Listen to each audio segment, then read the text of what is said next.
Bien, bonjour à toutes et à tous. Je crois que vous avez compris en écoutant Manon pourquoi je n'ai pas une remplaçante ou une suppléante, mais vraiment une colistière avec moi. Habitants de Saint-Ouen, mais aussi d'Épinay, de l'île Saint-Denis et de Saint-Denis qui ont fait le déplacement. Et je sais combien les déplacements en transport en commun ne sont pas toujours très simples, de ville à ville. Mais merci à vous d'être ici. Je dis bonjour à tous aussi, citoyennes et citoyens de cette nouvelle France dont la diversité fait la richesse. Bonjour à toutes et à tous aussi, qui n'avaient pas encore la nationalité française, mais dont je sais en vous rencontrant combien vous souhaiteriez l'avoir et combien il faudrait revenir à un droit du sol intégral et au droit pour tous les gens qui vivent ici d'appartenir à la même communauté de destin qui est celle de la République. Merci. Merci aux insoumises et aux insoumis de la première circonscription qui m'ont fait l'honneur de les représenter ici pour tenter d'être député de France Insoumise. Merci à Michel, Hayat, Majid, Christophe, Bali, Martine, Pierre, qui m'ont précédé et qui m'apportent leur soutien. Merci enfin à tous ceux qui ici ont fait en sorte que le soir du premier tour des présidentielles, Jean-Luc Mélenchon était très largement en tête de tous les candidats, avec 38% des voix, comme partout en île Saint-Denis. Et je sais combien, parce que vous nous le dites quand nous distribuons des tracts et nous faisons du porte-à-porte, combien vous avez été déçus que Jean-Luc ne soit pas au second tour, à la place de Madame Le Pen, pour permettre d'avoir un débat, projet contre projet, par rapport au libéral Macron et au libre-échangisme. Alors cette fois, je vous le dis, ne vous laissez pas voler la victoire. Ici, si tous les gens qui ont voté Jean-Luc Mélenchon mettent un bulletin de vote le 11 et 18 juin avec le symbole Fi France Insoumise, il n'y a pas de raison que vous n'ayez pas un député France Insoumise à l'Assemblée nationale. Oui, peut-être pour la première fois depuis la Ve République, cette législative va être un troisième tour.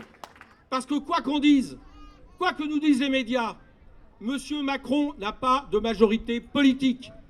Il a eu plus de voix que Mme Le Pen pour faire barrage au Front National, point barre.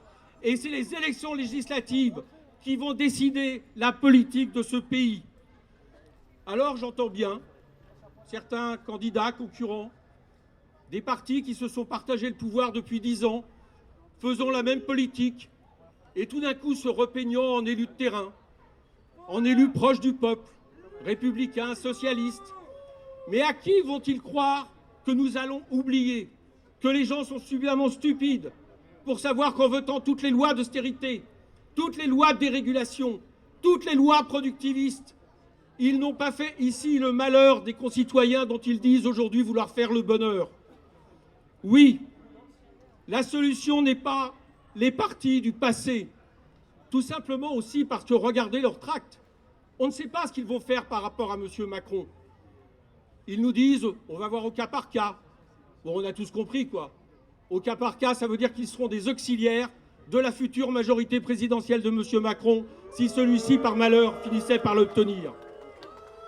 Alors, plus que jamais, exactement comme les présidentielles, en réalité, il y a trois voies, trois grandes voies. Il y a la règle d'or de M. Macron, c'est-à-dire la poursuite de la politique d'austérité, toujours plus de libéralisme, de libre-échangisme, une loi du travail aggravée. Il y a évidemment la voie xénophobe, nationaliste, identitaire de Mme Le Pen, qui a fort heureusement été largement chassée de ces terres d'île Saint-Denis.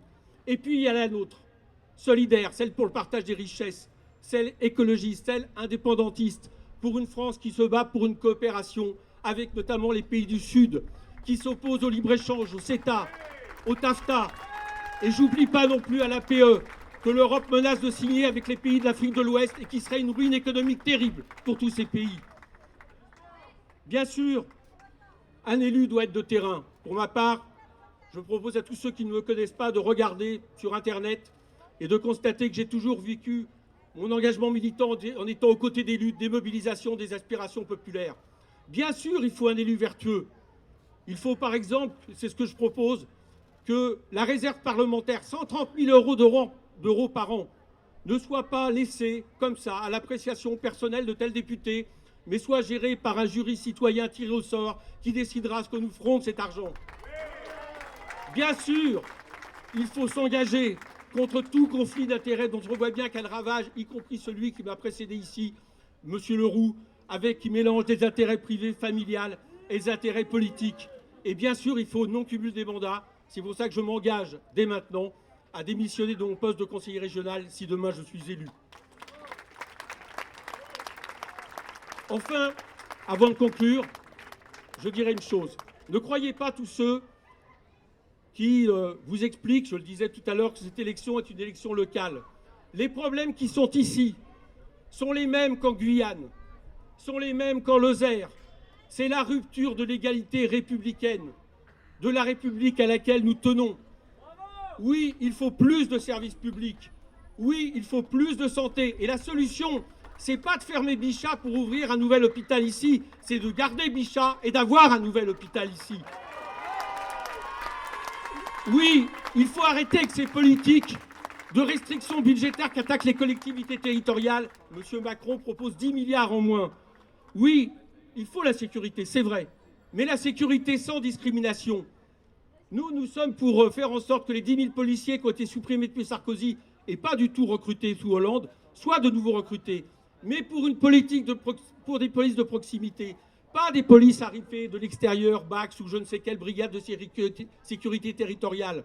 Nous voulons une police qui respecte les citoyens et c'est pour ça que nous voulons le récépissé de contrôle d'identité.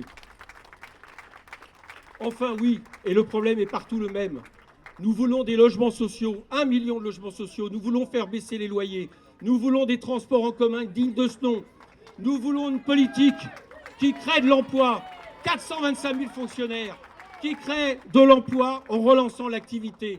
Et nous voulons enfin une politique, parce que ce n'est pas juste valable pour les riches, qui respecte la question de l'environnement, lutte contre la pollution, 100% énergie renouvelable, contre le tout camion, et ça passe effectivement par le renforcement des transports en commun, par une politique enfin d'aménagement du territoire qui nous permette de vivre, de travailler, de se divertir, de faire ses courses à proximité et qu'on n'ait pas besoin le dimanche soit de travailler, soit d'aller à Repas City ou je ne sais où, qui ruine tous les commerces de proximité de cette circonscription.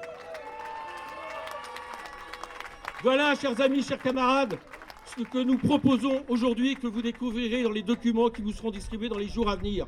C'est le programme L'Avenir en commun.